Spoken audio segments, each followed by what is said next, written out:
This is the best moments of the Barbecue Central show in 10 minutes or less. Ever wish you could re-listen to your favorite interview or segment? Do you enjoy hearing older shows for the first time in years? Then the best moments of the Barbecue Central show in 10 minutes or less is just what you need. Thanks for listening and enjoy the show. Greetings, everyone. Welcome to this edition of the best moments of the Barbecue Central show in 10 minutes or less. Today's show comes from January the 20th, 2010. It is a doubleheader with the New England Patriots of Barbecue, Mr. Johnny Trigg. Let's jump right into it. Here's Greg and Johnny's conversation from March the 20th, 2010.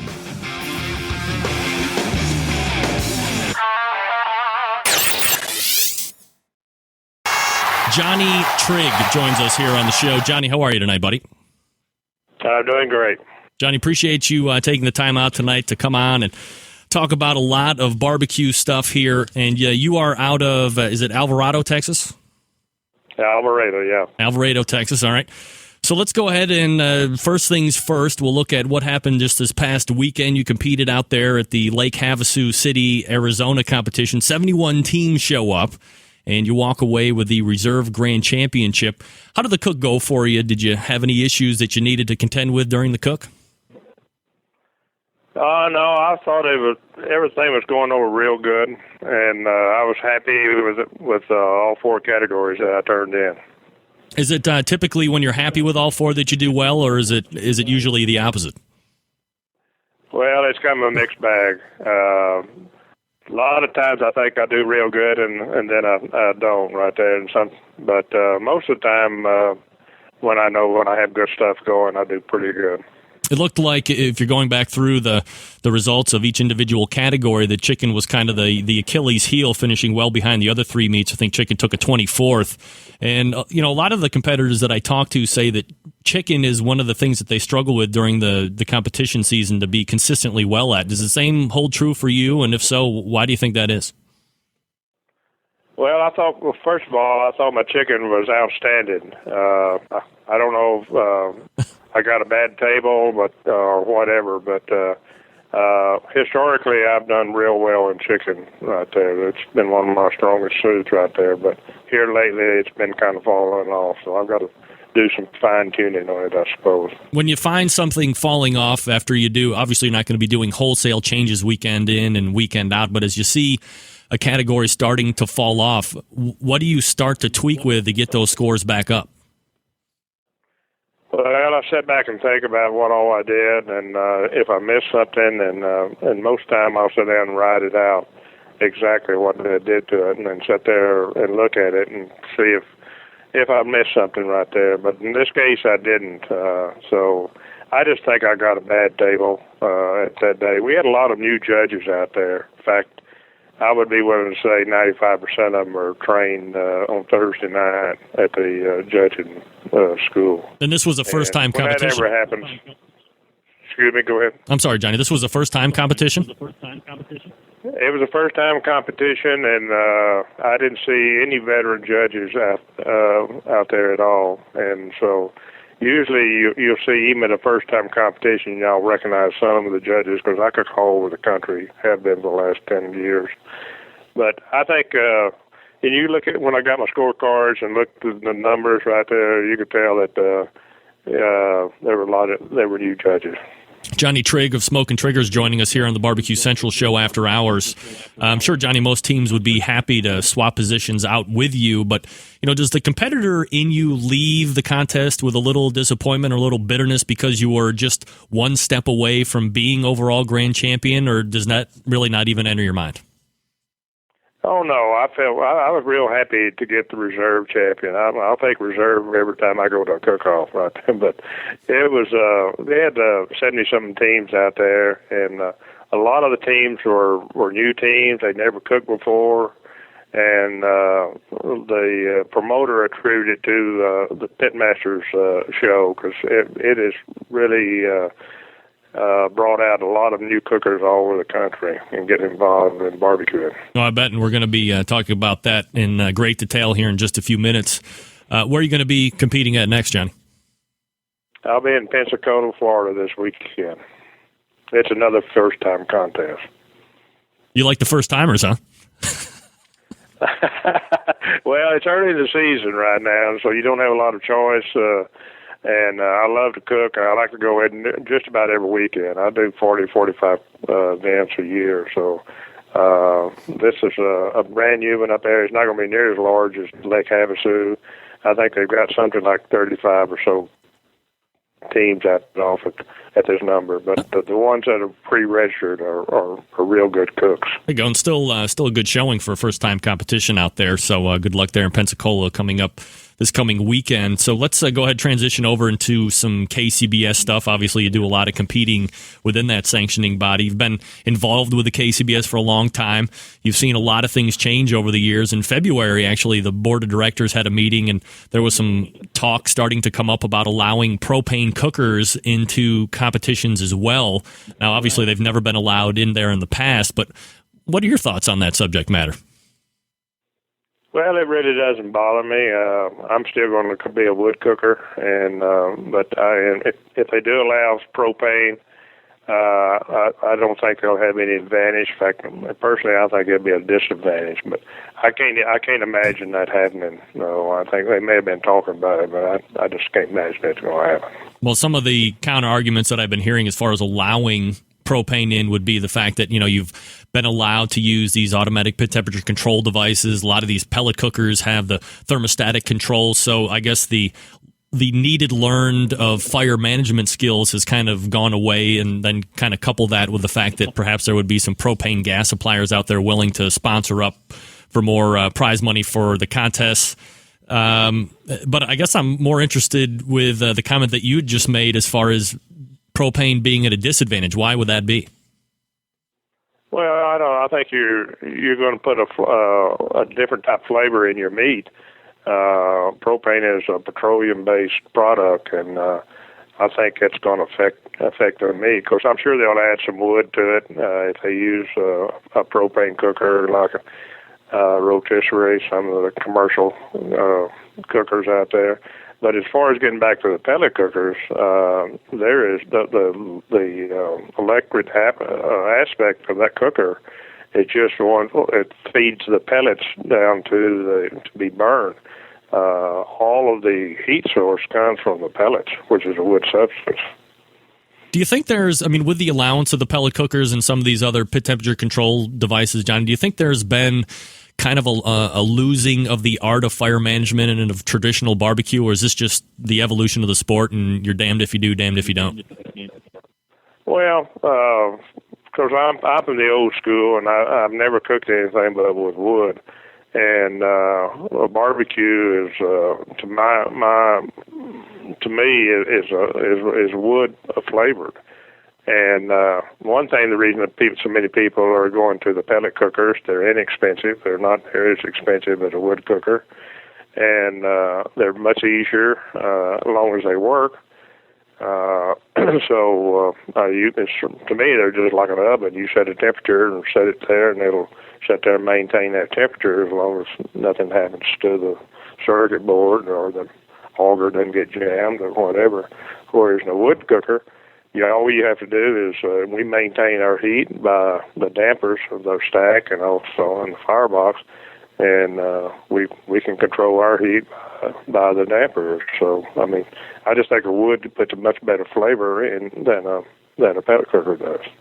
The bottom line is, if they would allow propane cookers, you don't have any issue with that? No, I really don't. So within the KCBS, and you've seen a lot of things change and go on there over the years, is there one thing or two things that you would like to see changed within the KCBS that you feel would make it a better overall sanctioning body? Well, there's no such thing as a perfect judging procedure right there. I thoroughly think that the KCBS is by far the best cooking system judging system out there, and I've cooked with just about every different ones that are available.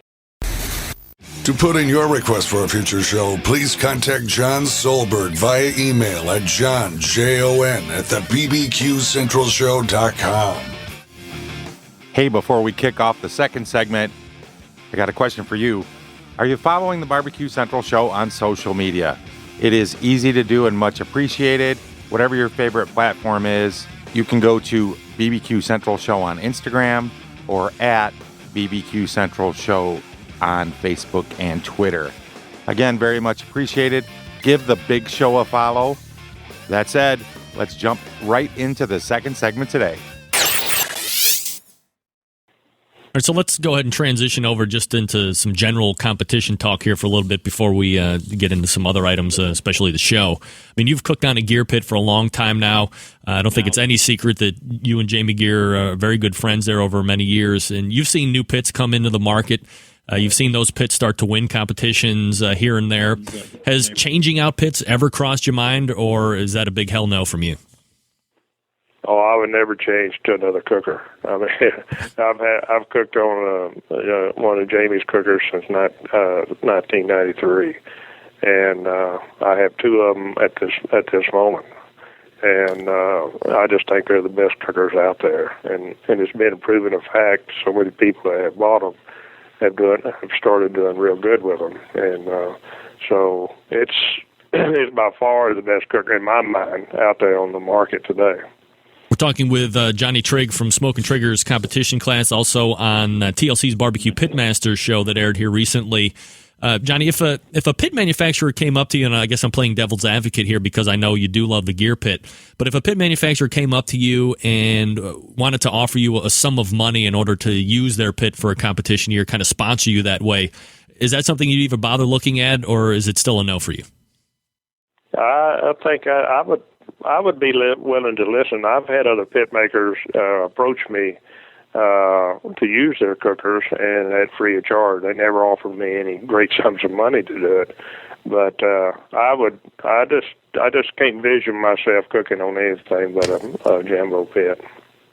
So there's a number of listeners that I have in my audience that are probably more on the periphery of competition barbecue, probably don't know a lot of the ins and the outs here, but you know they hear the word professional or professional circuit, and I would imagine that some of them assume that there is some substantial money out there to be made during these competitions over the course of the season.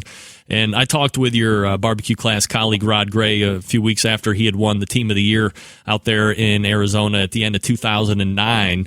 We kind of discussed some of the finances that he had come into there over the course of that year, winning Team of the Year and all that good stuff. You've done this for a long time. You know that there's a lot of expense involved in doing this, especially for the amount of competitions that you're doing there, Johnny. Year to year, are you losing money? You breaking even? You making a lot of money, or is it kind of a combination of everything? Well, I've fared out pretty good, break even. Now you might say you can't make a living cooking competition barbecue. I mean, the way I travel, most of the time I'm in a 40-foot motorhome, and that's very, very expensive. And here in the last year or so, I've been going a lot in my truck. But here again, I stay in motels, and so it's about a wash there. But there's a lot of expense involved. The entry fees continue to increase, and more so probably than the percentage of the prize money. Now, a lot of the new cook-offs are coming about. They're beginning to offer more and more money into it. But the entry fees is also going up. So, and expenses, fuel's going up and meat's going up and everything. But I love it, and I've done all right through the years, so I have nothing to complain. But it's nothing, like you said, just nothing you're going to be, quitting a day job to pick up full time and pay the bills. No, well, I'm retired anyway, so I've got 3 sponsors as it is, and that's Social Security, Retirement Fund, my IRA. So that's what I have. So, but people keep asking me. I'm 71 years old, and people keep asking me when I'm going to hang it up. And my response to it is when I can't do it anymore. Right there. So right now, Mama and I are in great health, and we love it, and we can't wait till this weekend and get to Pensacola. I guess what I find interesting is the fact that, there's some other specialty events out there. For instance, I've interviewed the guy, Joey Chestnut. He's the #1 ranked competitive eater out there for Major League Eating. And he did, for instance, 15 events last year. He won the majority of them. He pocketed well into the six figures for prize money for those events. And the bigger event promoters and competitions would actually kind of take care of his expenses for him to show up and compete at these events. Do you ever see something like that happening in the competition barbecue world as far as that type of sum of money to be able to win over the course of 15 or 20 events, or for competitions paying for Johnny Trigg to show up and kind of comping you for all of your fees and your travel expenses? Is that happening at all? Well, sponsorship is becoming a known fact this day. The cookers have got sponsors. And I can visual where the competition has gone since I started doing competition in 1990. How it has increased, and I just wish I was 20 or 30 years younger, because I can vision that this thing could turn into a PGA or NASCAR or something like that, and you're going to see more and more sponsors get involved with cookers, and because the money is getting greater and greater every year. And new cook-off is coming about. Even in the not the depression, when we had this recession in the last 2 or 3 years, I figured the money would drop, and also the cook-off would drop. We lost a few cook-offs, but the money has increased, and there's more and more new cook-offs have come in to replace the ones that have dropped. So I call it a sport, and I think you're going to see more and more competitions, new ones, and the money's going to get more and more. Well, if golf and bowling is a sport, then competition barbecue for sure as hell is a sport. One of the questions I wanted to ask you about is if you think it's going to take it to that next level, like a PGA or something to that respect, do you think that there is going to be a delineation within the KCBS or some of the other bigger sanctioning bodies where perhaps only a smaller percentage of the elite teams are going to get invited into something like that and be able to participate for that kind of cash payout and stuff like that? Well, it's been talked for the last few years about starting a tour with, say, 15 or 20 cooks and touring around the country, and with a big prize money right there. But it hasn't materialized yet, but as long as the talk, it means somebody's thinking about it, and so who knows what's going to happen. I just hope I'm physically able to do it. And there it is from March the 20th, 2010, the Godfather of BBQ and Mr. Greg Rempe in a doubleheader. If you want to hear the rest of this show, head on over to thebbqcentralshow.com. It's going to be right there on the homepage for you. While you're there, you know what I ask? Subscribe to the Barbecue Central Show via podcast if you have not done so already. Never miss an episode of this show or that show again. Until next time on the best moments of the Barbecue Central Show in 10 minutes or less, I am your host, John Solberg. I look forward to talking to you again soon.